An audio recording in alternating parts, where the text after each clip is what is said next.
This is NDTV.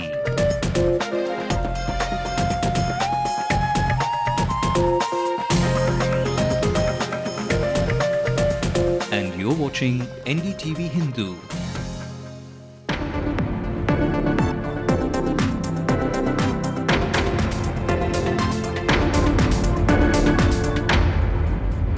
Hello and welcome to the late night news on NDTV Hindu. I'm Ramanathan and these are the top stories tonight.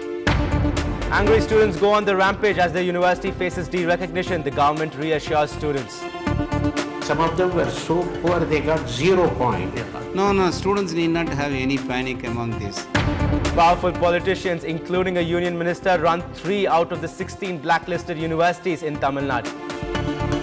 What will take care of that? Ironically, we have received a report which is only a month back saying that we are one of the universities who have been completely cleared. 3 murders in Chennai in less than 24 hours sent shock waves across the city. Income tax raids at the residences of top film personalities in Chennai, Surya, K.S. Ravikumar and Murugadas under the scanner.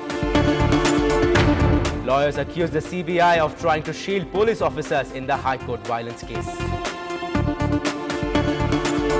And the Supreme Court asked actor Khushbu for transcripts of her interview on the premarital sex case. To the top story of the day, the Supreme Court has issued a show-cause notice to 44 deemed universities, 15 of which are in Tamil Nadu. The possibility of these institutions losing their deemed university status sparked violence by the students.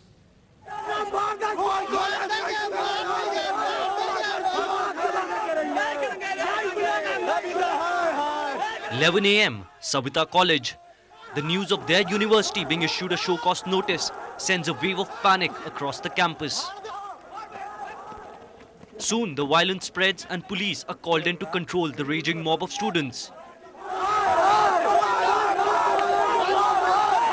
Broken windows, vandalized classrooms, all bearing the stamp of student insecurity after their university is faced with the prospect of being stripped of its deemed status. Please go. We want the students first to discuss. 12:30 p.m. Bharat University. Here, the scenes are more subdued. The news of violence elsewhere prompting authorities to crack down on dissenting students. I'm standing outside the Bharat University, which is owned by Union Minister Jagat Rakshan. Now, students here have been asked to go on a leave till the 28th of this month. Some of the students have paid up to 5 lakhs each for graduate courses, and they cannot understand why they paid so much money for an institute not fit to be called a deemed university. We don't know what is going to happen because we came here for the degree and now they are not supplying any degree. That is a big problem for us. So it was really shocking. It was really shocking. We are really worried that what's going to be our future. Our career is fully on what to do. We cannot understand anything. But the very man who recommended stripping some of the universities of the deemed status has said that things had indeed gone out of hand. Some of them were so poor they got 0 point. So they were just no different from run-of-the-mill street corner college. So they were only running as a commercial venture, family controlled, mainly acting as a conveyor belt like a factory. Tamil Nadu has seen a proliferation of deemed universities, most of them funded by politicians, a fact not long ago highlighted by Union Education Minister Kapil Sibal. I mean, the first thing the politicians should do is to get out of education.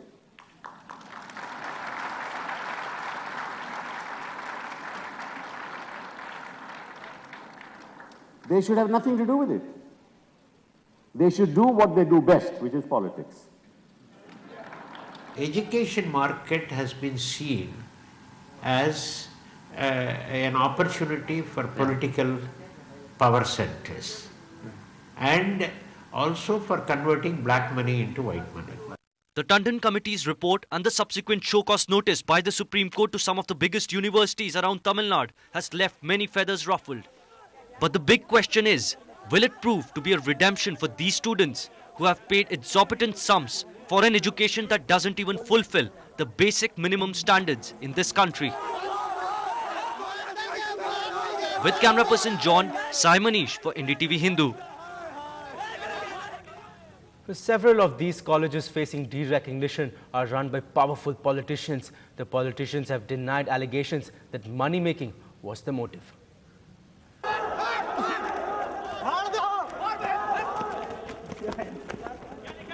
If we will be going for placement, then they will say, oh, you are the student of the same MGR University, whose degree was being snatched away, then what is the value? Means they will just blame us.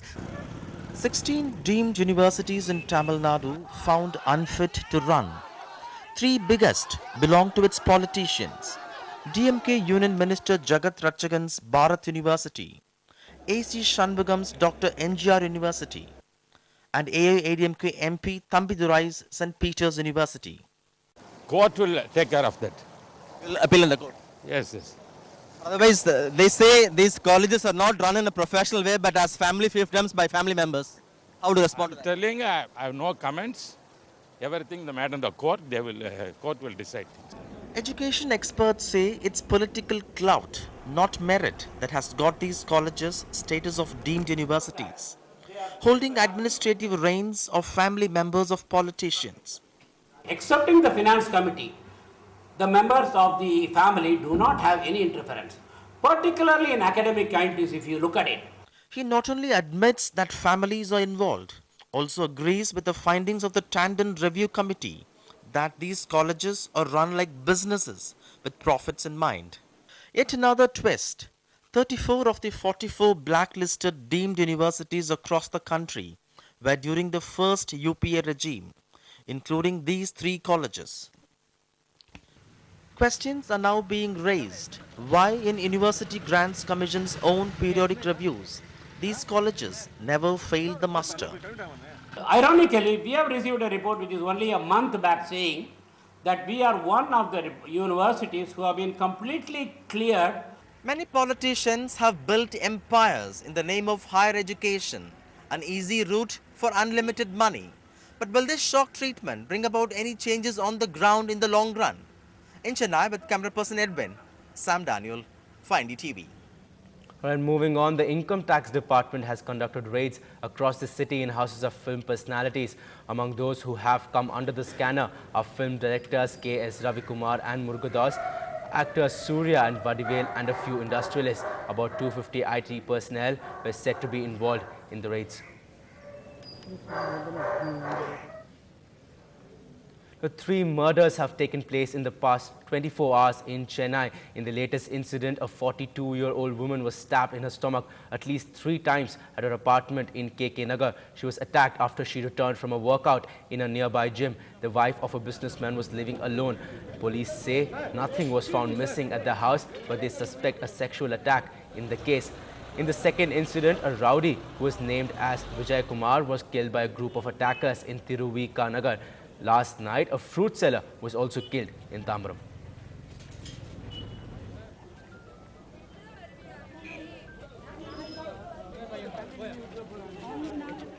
The Additional Metropolitan Magistrates Court in Chennai today heard the CBI's charge sheet, which named 31 lawyers for conspiring to unleash violence at the Madras High Court last February. The lawyers presented their side of the argument before the magistrate. They accused the CBI of trying to shield police officers in the High Court violence case. It will be the investigating agency's turn to present its side of the story tomorrow.